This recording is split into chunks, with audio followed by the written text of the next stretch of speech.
before fitting it out with a control tower, arrestor wires, and a few hidden features to make our mission more achievable. With help from some onboard FPV cameras that streamed video in real time back to the ground, I could launch a plane, fly it around the lake, and then guide it in for a careful landing. Missed it.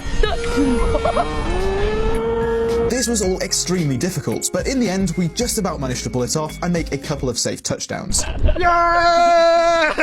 With that mission complete, the question now was what to do with this gigantic model boat that was taking up space at Project Air HQ. Well, obviously, we needed to get even more ambitious. The plan seemed pretty straightforward. We'd convert the aircraft carrier into a battleship with turrets that would be added on top of the deck. We would also build a superstructure which would go in between the turrets, and this would really help to make this thing look like an actual battleship. The problem is that to make this also the coolest RC boat in the world, we'd have to make the turrets fully functional, meaning they would have to rotate and also fire projectiles, just like a real old-school battleship. To take on such an ambitious engineering challenge, though, required us to break each problem down into smaller steps. So naturally, we started with a fun one: the cannons. First, we needed to figure out how to make them work. We could take inspiration from this popular toy, the humble Nerf blaster. A simple Nerf blaster works using some easily understandable principles of physics: energy transfer. When the trigger is pulled, potential energy stored in a compressed spring is rapidly converted into kinetic energy, propelling a piston that compresses air behind a lightweight foam dart, which then launches from the barrel.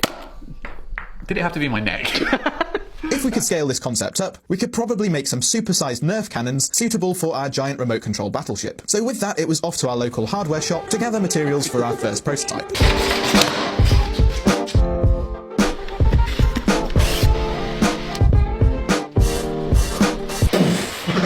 We made the darts from foam insulation tubing, which would fit just right inside a PVC barrel. Oh! Fire!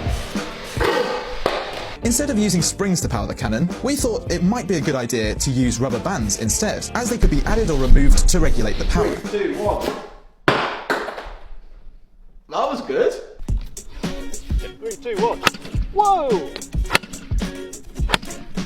Our tests were providing some encouraging results, but as we increased the power level of the cannon, we soon discovered a slight problem. What did you just say? How did it feel? Well, it just suddenly felt a bit crunchy and some stuff came out the end of the barrel, so I think we've had our first failure.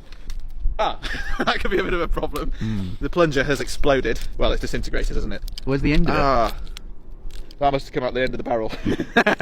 Clearly, the design needed a bit of work to make it stronger, so as Sam focused on that, I focused on the next problem: modifying the hull and building the